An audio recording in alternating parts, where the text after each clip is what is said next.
तेरा वचन मेरे पाँवों के लिए दीपक है और मेरे मार्ग का उजियाला है।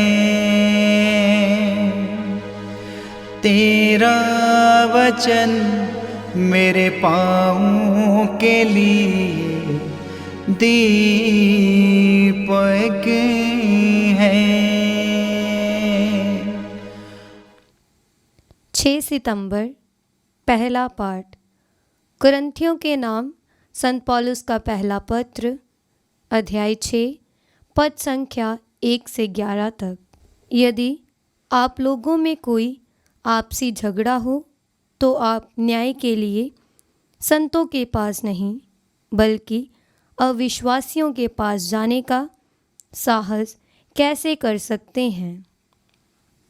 क्या आप नहीं जानते कि संत संसार का न्याय करेंगे? यदि आपको संसार का न्याय करना है तो क्या आप छोटे से मामलों का फैसला करने योग्य नहीं? क्या आप ये नहीं जानते कि हम स्वर्गदूतों का न्याय करेंगे? तो फिर साधारण जीवन के मामलों की बात ही क्या? यदि आप लोगों में साधारण जीवन के मामलों के बारे में कोई झगड़ा हो तो आप क्यों ऐसे लोगों को पंच बनाते हैं जो कलीसिया की दृष्टि में नगण्य है? ये मैं आपको लज्जित करने के लिए कह रहा हूँ। क्या आप लोगों में एक भी समझदार व्यक्ति विद्वान नहीं है जो अपने भाइयों का न्याय कर सकता है? इसकी क्या ज़रूरत है कि भाई अपने भाई पर अविश्वासियों की अदालत में मुकदमा चलाए? वास्तव में पहला दोष ये है कि आप एक दूसरे पर मुकदमा चलाते हैं। इसकी अपेक्षा आप अन्याय क्यों नहीं सह लेते? अपनी हानि क्यों नहीं होने देते? उल्टे आप स्वयं अन्याय करते और दूसरों को हानि पहुंचाते हैं और वह आपके भाई हैं।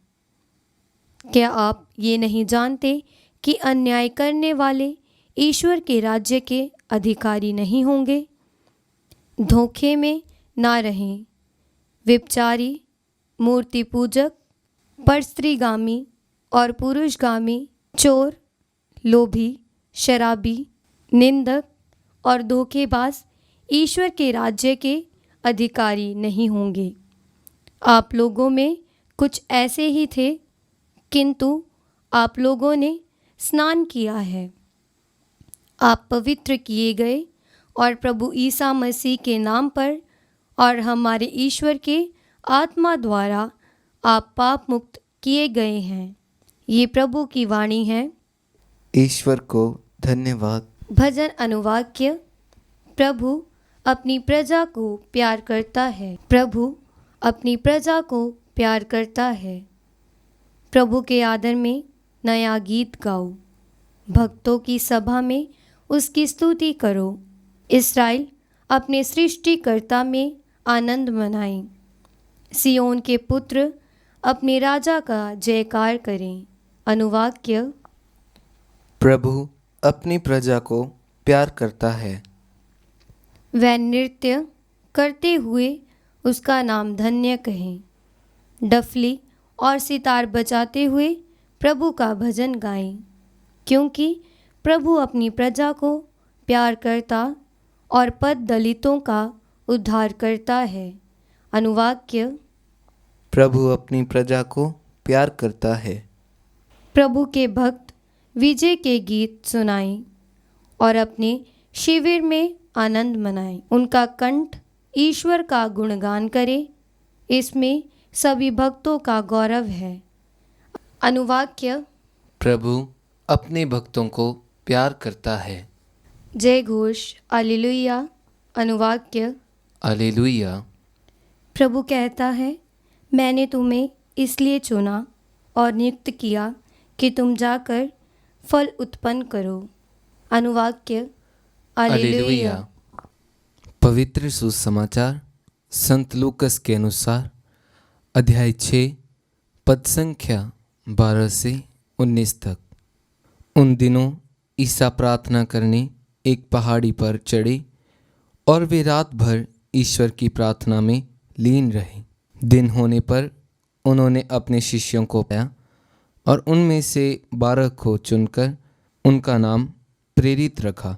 सिमोन, जिसे उन्होंने पेतरुस नाम दिया, और उसके भाई अंद्रयास को, याकूब और योहन को, फिलिप और बर्थोलोमी को, मत्ती और थोमस को, अल्फाई के पुत्र याकूब और सिमोन को, जो उत्साही कहलाता है, याकूब के पुत्र यूदस और यूदस इस्करियोती को, जो विश्वासघाती निकला। ईसा उनके साथ उतरकर एक मैदान में खड़े हो गए।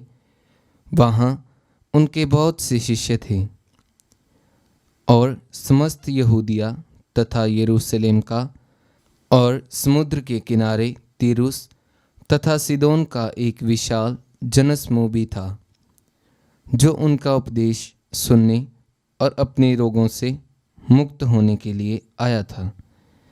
ईसा ने अबदूतग्रस्त लोगों को चंगा किया। सभी लोग ईसा को स्पर्श करने का प्रयत्न कर रहे थे, क्योंकि उनसे शक्ति निकलती थी और सबको चंगा करती थी। यह प्रभु का पवित्र सुसमाचार है। क्रिस्त की जय।